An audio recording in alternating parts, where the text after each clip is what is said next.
Welcome to A Double and Dice with your host Kim. and Jocelyn. Pour your favorite beverage, Pull up a comfy chair. because we are ready to roll.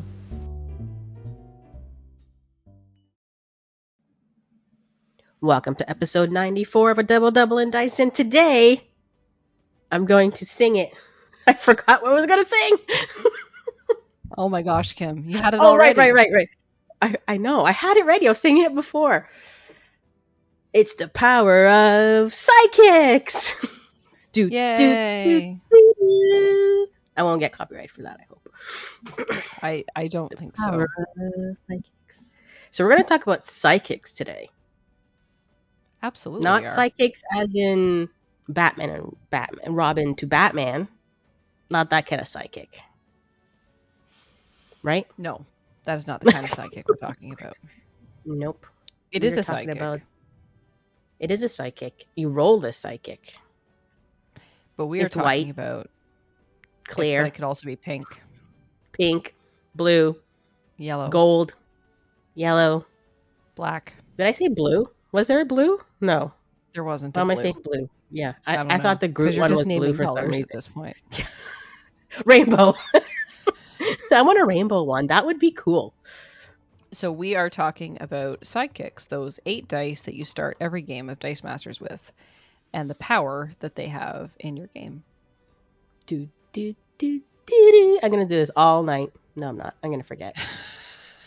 I should go watch that movie now. What movie? Where's it from? You don't know? I don't know. Back to the Future. Oh. I didn't train wreck that Oh. one. The power I'm- of love. I'm with you now. Okay. Do you know who sang it? No. Oh. Was it Michael J. Fox? No, I mean who actually sang the song. They didn't sing I in mean- Back to the Future. But he played the guitar. That's true, but he didn't actually sing the song. Yeah, Huey probably Lewis not. and the News. Oh, okay. Well, I mean, you're just schooling me tonight, Kim. I am. I thought you would have known that. Yeah, I mean, I've seen Back to the Future, but, you know, that's about it. It's not like a huge part of my life. All right. I'm going to be disowned now Yeah. because Back to the Future is not like my number one favorite movie. It got weird, as they go, as all movies do, but it's entertaining. I haven't seen that movie in, I can't even tell you how long. Since it came out. No, I don't think I saw it when it came out because I think I was too young to see it when it came out. When did it come out? Do we know? And the first one was in the 80s, maybe? Back Okay. to the Back to Future. Live, right here, folks. As we Back 1985. Yeah, I was too young to okay. watch that when it first came out. Yeah. So I must have watched it in the 90s maybe and possibly the early 2000s. So it's been like 20 years since I saw that movie, best case scenario. I think I own it on like a Blu-ray. Well, you should go watch it. Yeah. And if you ever want to watch it, Yeah, you can always borrow it and watch it again. I could, or probably find it on streaming because that's a thing. Yeah, it could be there soon. So Or it could be too old for it. Who knows? Anyways, anyway, back to the power of sidekicks. yes, the power of sidekicks. So I guess, should we just jump into it, Kim? Yeah. All right, let's do it. So every game of Dice Masters has these 8 sidekick dice, right? And each of them is a 6-sided die like the rest of the Dice Masters dice. But what's special about them is that they have the 4 energy types, the the wild energy type, and then the actual character phase, which is the 0-1-1 sidekick. And I think that when a new player is getting into the game, they might not realize how effective these sidekicks can be and the different ways that they impact your game. I know when I first started playing Dice Masters, I was like, okay, well, these are required and I need the energy to purchase my dice. Mhm. And I mean, I used to actually get frustrated when I rolled it on a sidekick face because I wanted energy to buy stuff. That's not what I wanted. Right? I don't want this character. But now that I play a little bit more effectively, when the dice cooperate. I want to generally field sidekicks. I want to put sidekicks on my field to allow me to, KO them with Dark Phoenix Global, or manage my bag better so I can get to the things that I have purchased faster. There's a lot of versatility, I guess, in the sidekick as a piece of the game, and I don't think that people talk about it enough. Every once in a while, something comes around that makes sidekicks, I don't know, a little bit more in the limelight, let's call it. So I think about in Tomb of Annihilation, there was the basic action Insect Plague, and it had a global on it, right? And the global said, pay a mask once per turn, target non-player character die, NPC die is unblockable until end of turn, and NPC is the D&D word for psychic, right? NPC and psychic are interchangeable terms. So at that point, people started playing with this action card, with this global, and fielding sidekicks and putting buffs on them and things like that. Or there's times in sort of the history of Dice Masters when characters with the ally keyword would be prominent, and ally characters are sidekicks when they're in the field, right? Yep. But we haven't had any of those active No. in the last little while. Right? Ally too, yeah, we haven't had it in a while. Yeah, we haven't had any allies. It looks like the last set that had ally was Thor. Thor? Oh, okay. Yeah, Jane Foster was an ally. Okay. Guardians, you had Sword Agent, and then in Batman, you had Ace the Bat Hound, Commissioner Gordon, Robin. So we haven't had any since before the campaign box era. But because an ally was a sidekick in the field, there were things that you could do with that. There's also that, there's a basic action, Kim, that spins an ally to its level 1 character face. Is that what it does? That's a basic action? Yeah, there's a basic action. But no one ever played it because there weren't any allies around or something like that. I'll find it while we're talking. But so anyway, there's lots of things that interact with sidekicks in the game. But especially when you're thinking about competitive, I think about what happened. I know we wrapped it up and put a bow on it, Kim, so I'm sorry. It's in the past, man. I think about what happened at Gen Con. Right? Top 4 was 3 Master Mold teams. Yeah. And a Starro frontline team. And a Starro team is only effective if your opponent is fielding sidekicks.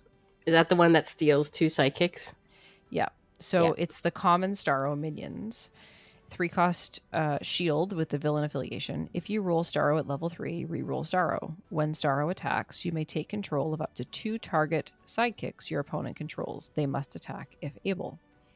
So, in a competitive environment, it's very common to have at least a couple sidekicks in your field. The more sidekicks in your field, the quicker you're going to get to the stuff you purchased, right?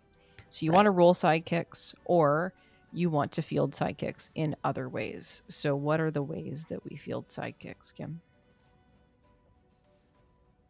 If we're not rolling them, you mean? Yeah. Well, we can field it using globals. Right. So, number 1 global and competitive play right now is probably Mr. Sinister. Yep. Just pay 2 generic, field sidekick from your use pile, and prep a sidekick from your use pile. Yep. What other globals do we have? You got the Batman one, which is modern. What does that one do? Pay 2 masks, and you can field up to 2 sidekicks from your use pile. And both players do that, yes, right? Yes, and your opponent as well. Now, it's a May, right? The Batman global? I believe so. May field up to 2 sidekicks from your spell. So your opponent could choose not to. Correct. But that's a pretty effective one. In Secret Wars, we have 2 that are a little bit more expensive. Magic and Madeline Pryor.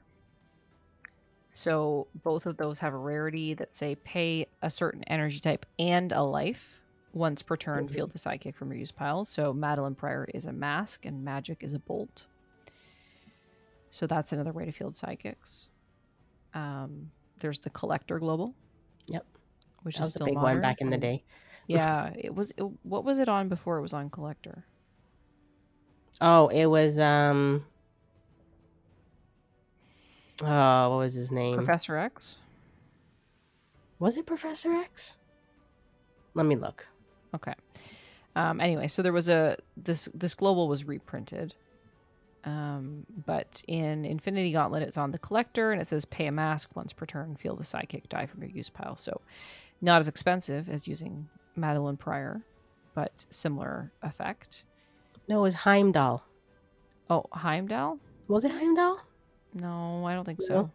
Anyway, there was another one. That one was printed on something else before it was printed on Collector, I'm pretty sure.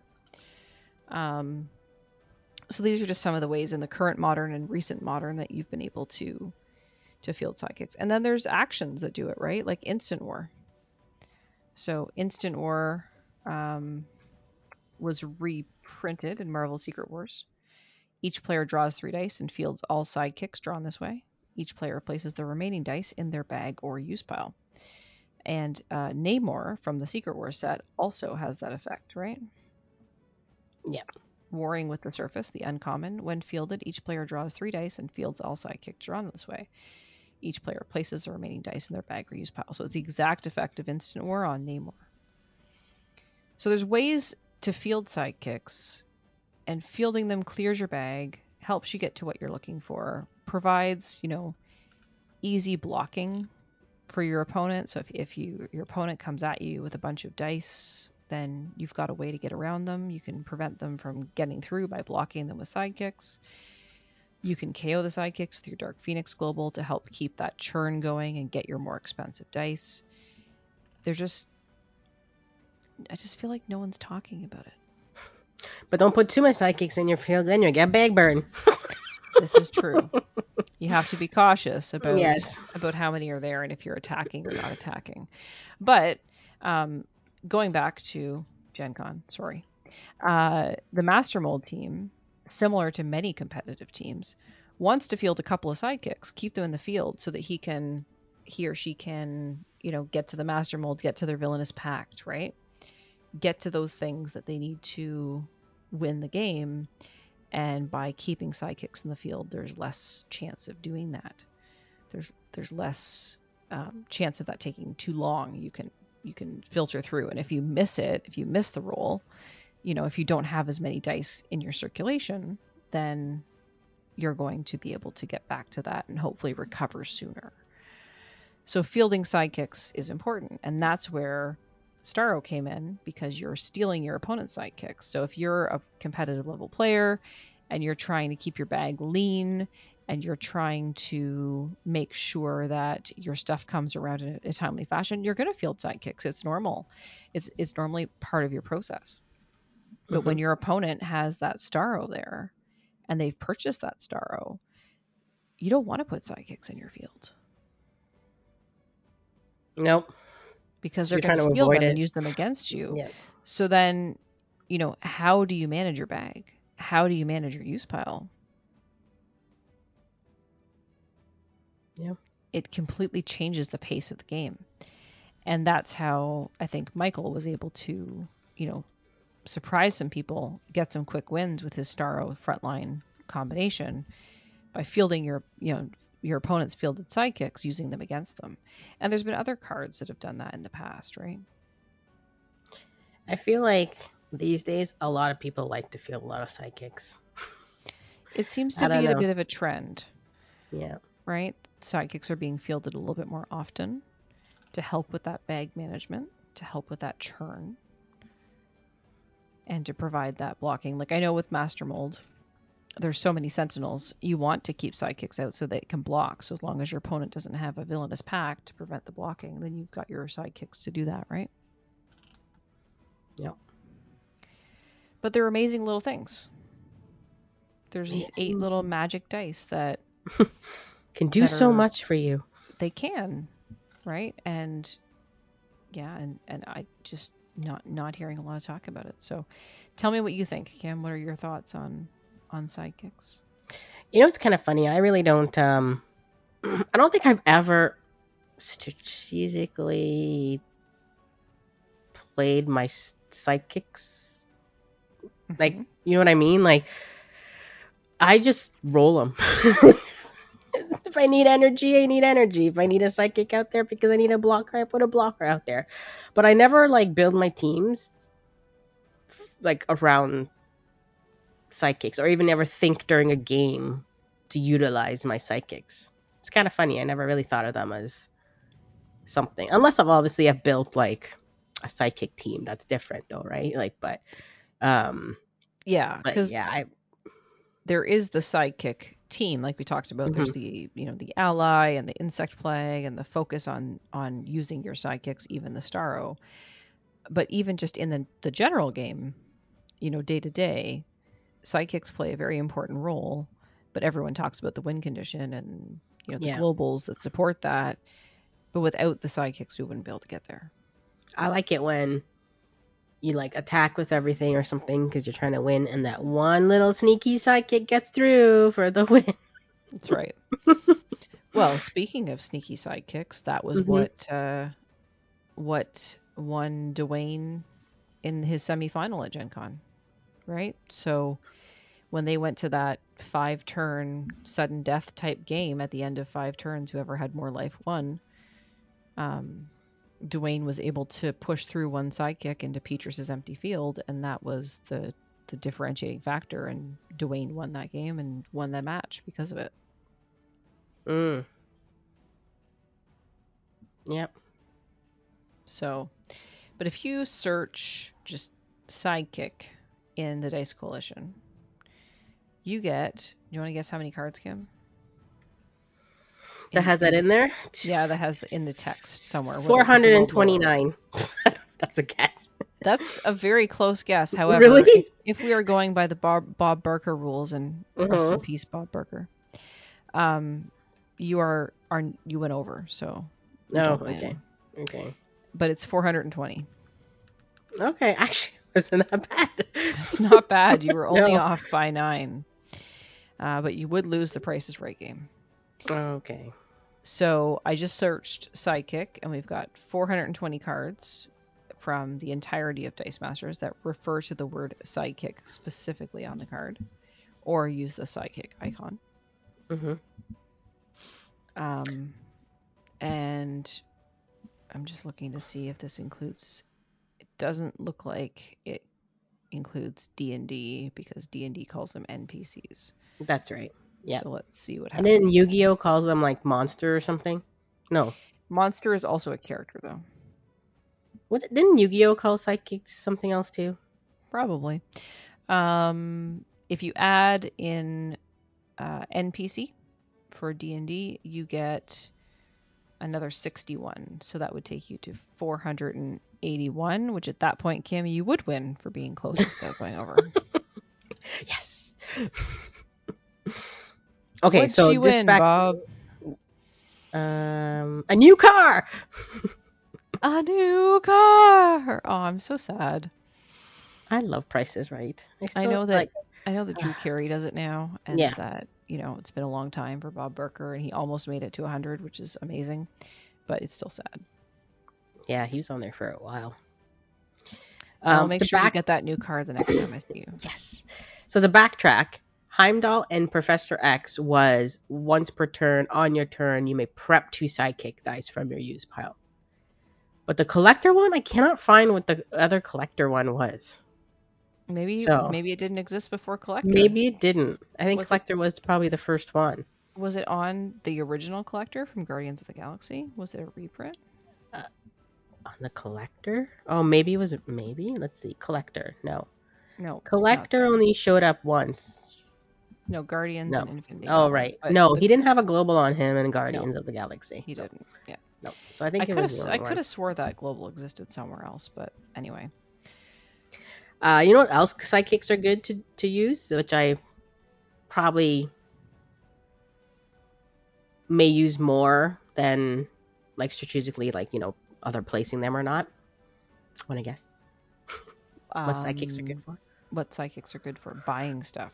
No, we talked about that. Something else. There's a few globals on it that does this with psychics. Makes them unblockable? Nope. Okay, I'm out of guesses. Spin your psychic to... Oh, yes, an energy face. Yes.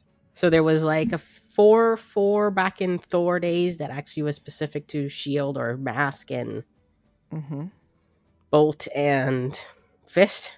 Yep.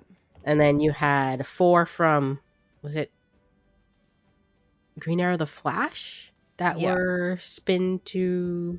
That's right. Whatever, same energies. And then we had ones that spin to whatever you wanted. Yeah, so there was what was it in it was in Black D&D. Dwarf is one. So Black Dwarf spins it to a fist, and it's the only current what we call energy fixer. Yes. That we have in Modern today. But there was the one from the Waterdeep set.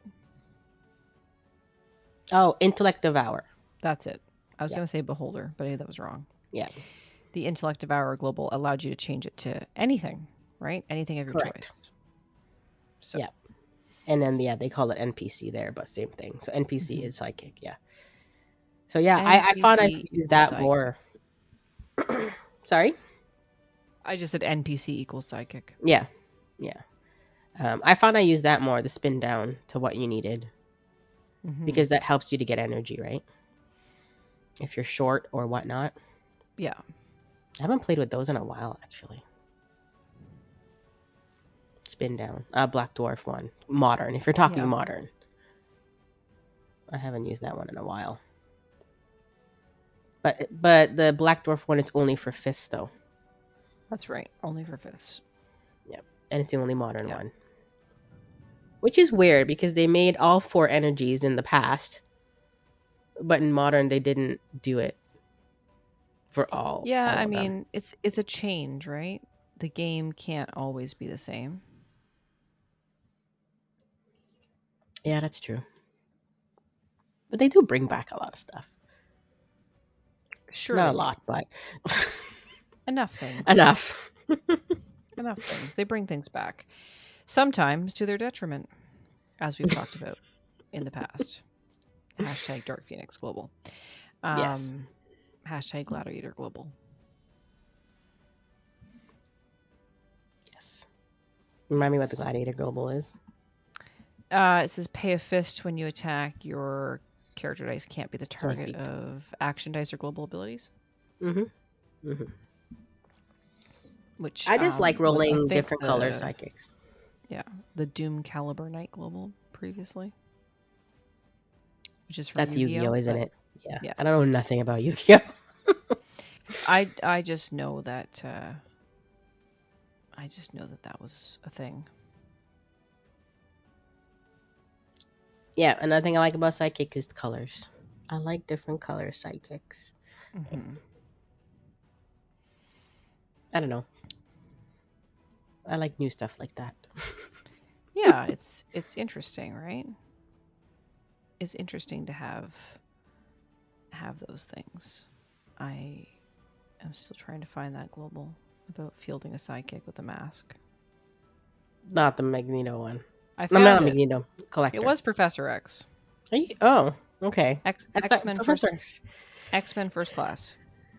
Pay a mask. Once per turn, field target sidekick die and use spell. Oh, but it was only on his rare version. Possibly. Looks like it. Yes. And all his other ones were moved to sidekicks, and then he had the PXG one, which was... Yeah, which was that one. And then once during your turn, move up to... When they changed it, because PXG was broken. Yes. Yes, they did. So yeah, so sidekicks are... I don't know. They're there. People roll them. They use them with energy. They field sidekick dice, and sometimes they do things specifically with sidekicks. But I think there's a lot more that could be done with sidekicks, and I think that we should appreciate sidekicks for all that they do to us.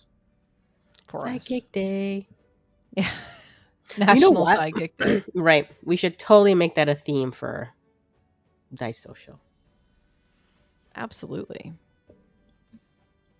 Make your psychic the star.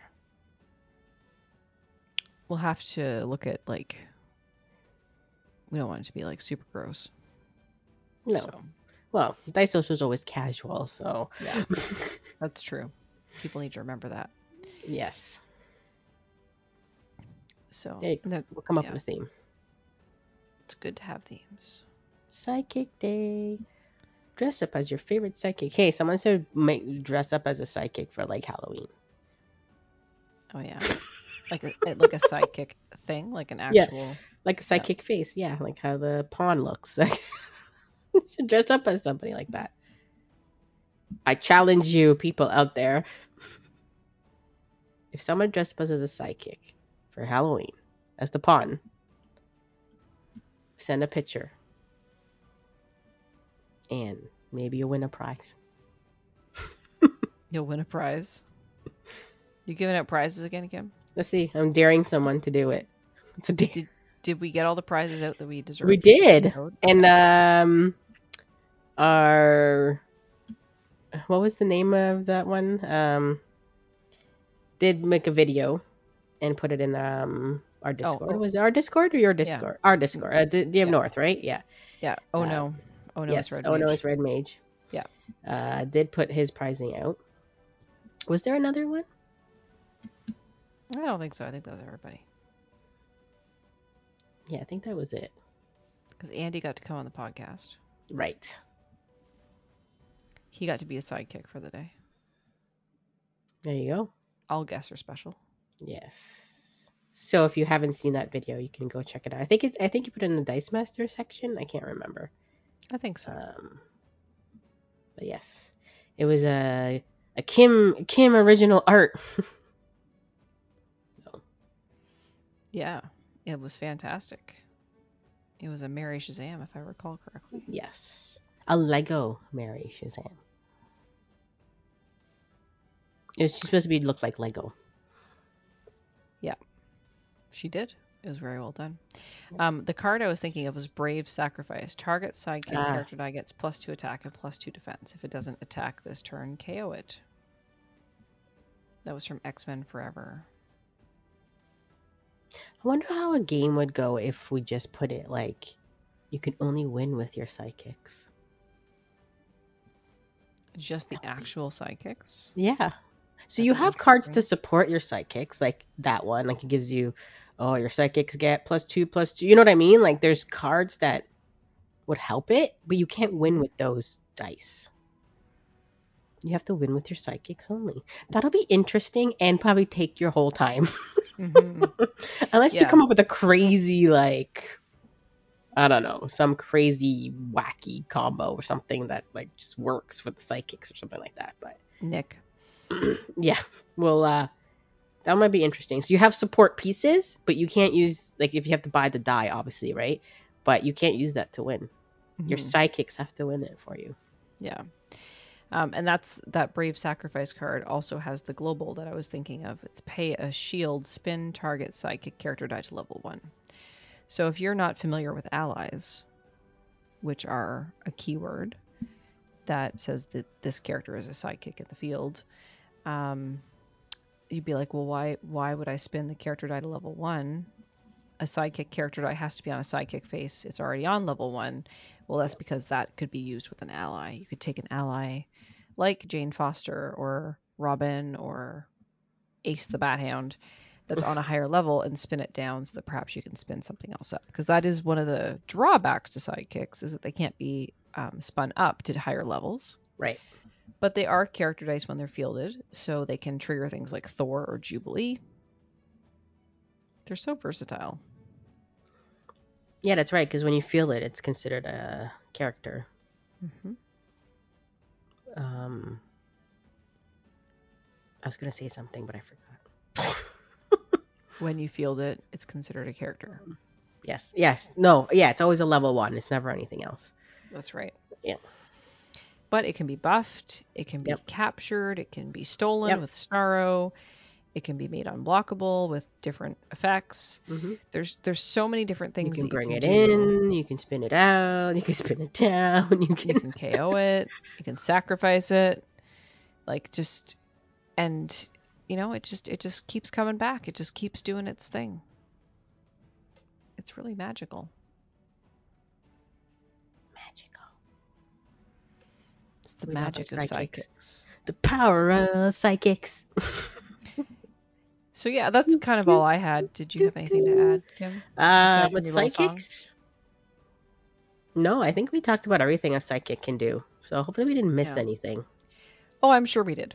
So, but I would love to hear from others, what do you think of sidekicks? Do you just use them because they're part of the game and you haven't really considered the versatility? Have you not like actively thought about that? Or do you actively think about the versatility of a sidekick and what it can do to your game? How do you decide when you're going to field versus reroll for energy? I know sometimes in some games when I've rolled a sidekick, it's come up on the sidekick face, I wanted an energy, I might actually send it to the use pile at the end of my main step, so that, because I don't want it in the field. Sometimes that happens too, right? So there's a lot of strategic decisions you have to make around your sidekicks. Do I have enough of them, like you said, Kim, not to bag burn? Many Right. things Yeah. to think about.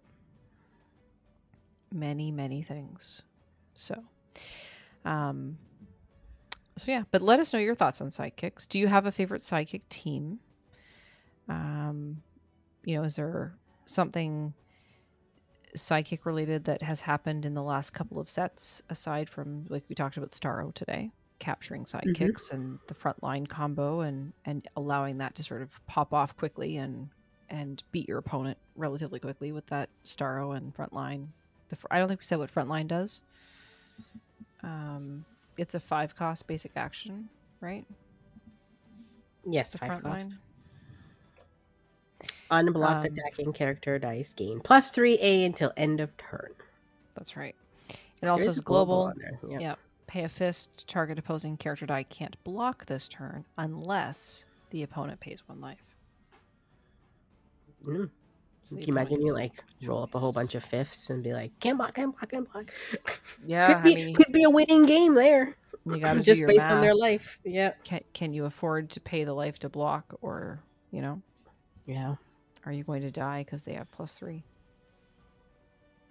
So it's an interesting strategy. It's a lot of interesting decisions that we have to make when we're using our sidekicks, and we can't play this game without them. So let us know. And then, Kim, should we do a poll? Ooh. What would be our poll? I'm thinking about your favorite color of the sidekicks. Currently? Yeah. Okay. Out of all the colors that have been white, translucent, gray, beige, yellow, pink. Yeah, there's like a beigey, like a bone colory type one. Really? Yeah, in one of the D&D sets. Ooh. Is it the new pink ones, the new yellow ones, the gold ones that were prizes for participation at certain events, and sometimes winning events? What is your favorite? My favorite, I think, is the pink ones. It used to be my gold ones, and I do love my gold ones still. I always keep them handy, but I just love pink. So there's the black ones. I theme my psychic color to my playmat. Totally acceptable. Right, yeah. So if I'm playing, like, for example, my Flash playmat, which is red and yellow, I might pull out the yellow. If I'm playing Wonder Woman, pink will come out. Interesting. So, yes. So it depends on what playmat I have.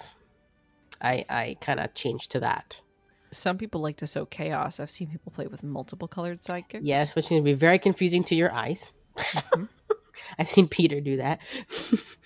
It's a neat concept, but it hurts my brain to think about it. Yeah. So, yeah. So do we have 8 different colors? I think we might now.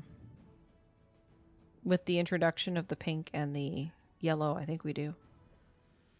black, guess. white, translucent, Yeah. Gray. gray, Bone. bone, pink, Pink. yellow, Yellow. and gold. Black. And gold. We said Did we say black already. Yeah. I gotta see a picture of these bone ones. If anybody has a picture of these bone ones, I really want to see a picture of this. When I finish unpacking, Kim, I can show them to Oh, you. really? I Okay. have a set. They're packed away somewhere in the chaos that is my basement boxes. And which one did the gray ones come in? Not sure.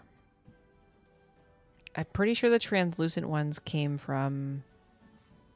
Did they come from the Uncanny X-Men campaign, like the X-Men storage box, maybe? Because some of these extra colors came out of the storage boxes. So I would say the two that I don't have is gray and this bone-looking one. Yeah. Yeah, I have both. I have a set of both. I like the different colors. So after this episode drops, watch, I guess, Facebook for a poll on what your favorite color of sidekicks is, because I'd love to see what the community's consensus is on sidekick colors. Mm-hmm. And there's also people who dye them too, but they're not legal. But not legal for tournament play. Right. But you can play them. Yeah. Yeah, in casual. So yeah, would love to hear that. We'd love to hear all your thoughts on sidekicks. How do you think about sidekicks? What do you play with them?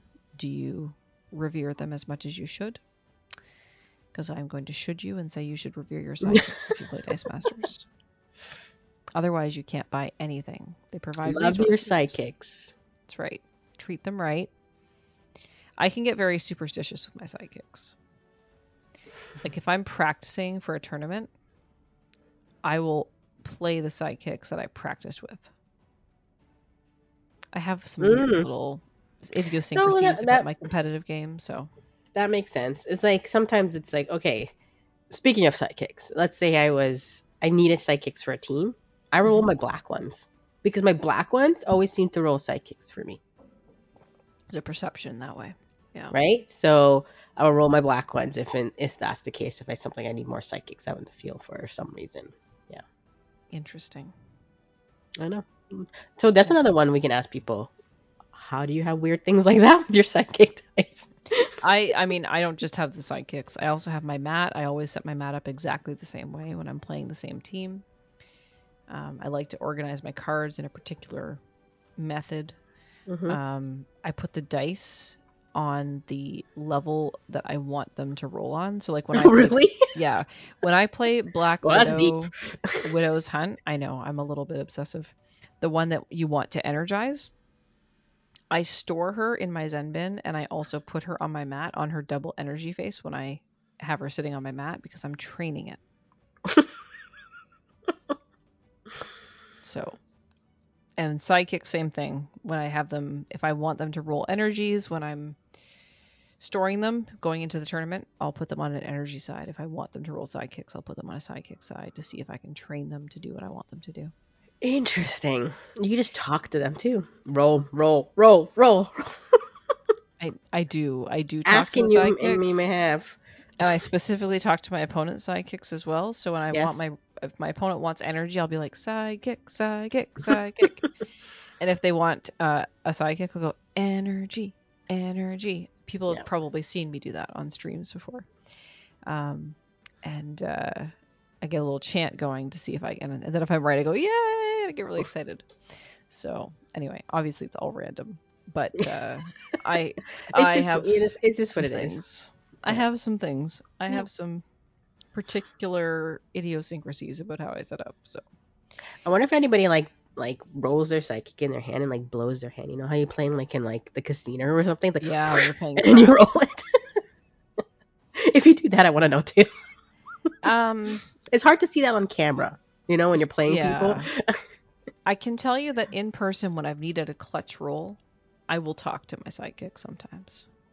To my dice in general, like, come on guys, let's do it, let's do what we need to do. I did it a lot at Gen Con when my master mold wasn't rolling and I couldn't get my energy types and everything else. I was like, come on guys, we can do this. We practice. This is what we practiced for. So if you get any quirkiness about your sidekicks, we want to hear it. Yeah, absolutely. Uh, So, what else is on the agenda today, Kim? upcoming events. All right, let's do it. All right, every Tuesday nights. Well, it's been a little quiet this summertime, but it's summertime. Is Weekly Dice Arena. So hopefully, once everything is summer's done, everybody's back to school, things will get back on track for that. But again, 9 p.m. Eastern Tuesdays. Do you want to talk about the one that you have written here? Yes, I will. I will talk about the one that I put in our very organized show note sheet prep. So I'm going to Memphis. Now you might have heard that there's no Dice Masters at Memphis this year, Mm-hmm. and that would be partially true. However, I would like to see Dice Masters at Memphis, even though WizKids isn't putting on a Dice Masters event.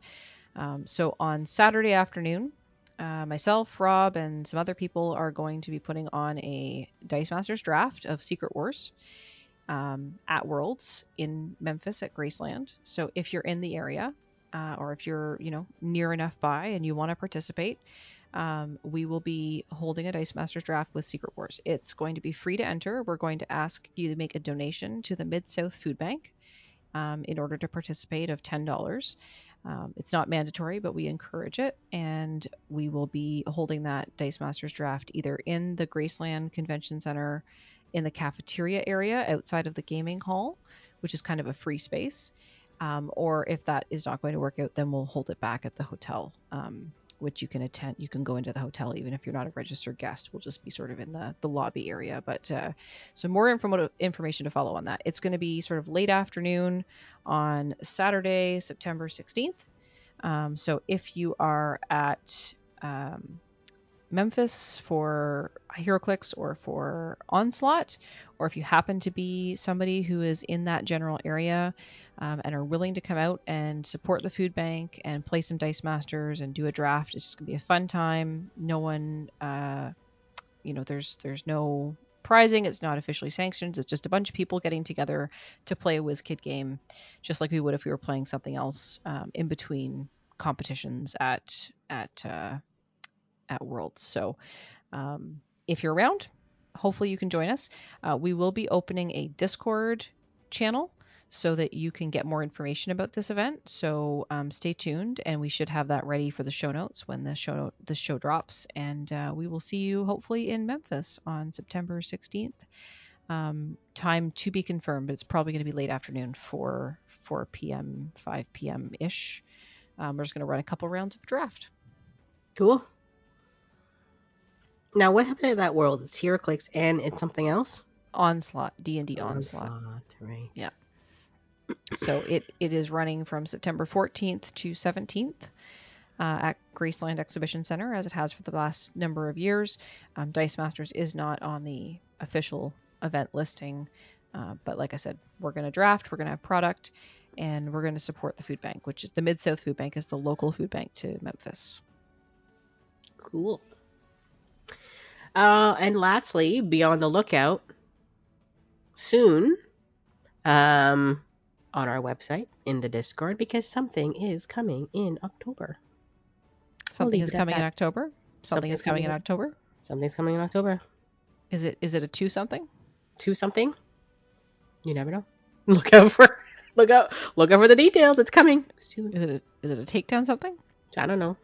Something with dice, something with twos, something with TTTD. opponent. So that's all that's going to be said. So there you go. Every Tuesday, Weekly Dice Arena, Secret Wars draft at Dice Masters Worlds in support of the Mid-South Food Bank on Saturday, September 16th. So if you're there, please join us. And other than that, it will be something October, something DM North Discord, something. Something. Yeah. All right. So then, Kim, I guess we should jump into the dice bag to wrap this up. Yeah. So we did get a message from someone I think is a new commenter. So Darren Christie 924 commented, just getting back into Dice Masters and came across your podcast. Just love it. I have some ideas. So maybe, Kim, maybe this is the person that's been going through the back catalog. Maybe. Because remember a couple episodes we talked about all of those downloads that were happening? Yeah. From older episodes and things like that. So maybe this is it. So Darren, if this is you, write us back. Let us know. You did leave the comment on YouTube, so it might not be you. Maybe you're listening on YouTube. But we'll leave the comment back on YouTube video. Send us a comment anywhere. We'll take it. There's all the places. So thank you so much. We're so glad that you're loving our podcast. Darren says, I have some ideas for WizKids about revitalizing the game, but my post about that doesn't go live until Sunday. So it sounds like Darren has some sort of blog or maybe he's got a page or a YouTube or something. So if you do, Darren, and you're hearing this, let us know, and we'll be sure to share your information with the others that are out there. Darren says the last set he bought anything of was Yu-Gi-Oh! So that tells you how long ago that was. Back then, Gobby and Black Widow were the thing dominating the meta. Just so out of touch now. Although the new first turn rule makes sense. Keep up the great work. So thanks, Darren. It's always great to hear from our listeners, and especially new listeners, and people that are picking it up. Because I have noticed quite a lot, Kim, of sort of newer players lately in Facebook and the Discord. Yeah, either they're new or they're coming back to it. Asking questions and getting clarification. Yeah. So it's really great to see. So hopefully that continues to surge, and we'll get more information about that. And and again, anyone in the Memphis, Tennessee area or surrounding places, please join us for the Dice Masters draft with Secret Wars. And there will be a Discord channel in the Dice Masters online Discord that you can join to get more info about that. Cool. I think that's it, Kim. That is it. All right. So in that case, we asked you, as always we do, to share your thoughts and feedback with us so that we can, incorporate that into the podcast. It makes for a better conversation. So please reach out to us in all of the following, all of the following, send me your message in all of the following places. Do it in every single one of them. No, I'm just kidding. In any of the following places. You can send us an email at dmNorth.com. You can find us on all the socials, including Instagram, Facebook, Twitter, X, whatever we call it now, TikTok, at dmNorthTV. You can find us on Twitch doing live games as well as board games at twitch.tv//dmNorthTV. And of course on YouTube at youtube.com/dmNorthTV. You can also find us on our Discord channel, dmNorthTV. There's going to be a link in the show notes to join the Discord. And you can also @ us on Discord. Kim is at SuperK. Is that right, Kim? Did they change it with the stupid? Well, yeah, if you put @SuperK, I think it comes up as me, but it's SuperK_16. But I'm pretty sure if you're at @SuperK, it comes up. I had to put a number because supposedly it was taken. I don't know. So @SuperK_16, and I am at JoceStitch, JoceStitch. So until I'm actually next checking time. right now. Okay. No, you can put @SuperK and it'll come up. Okay. Yeah. So until next time, you can @SuperK on a double in dice.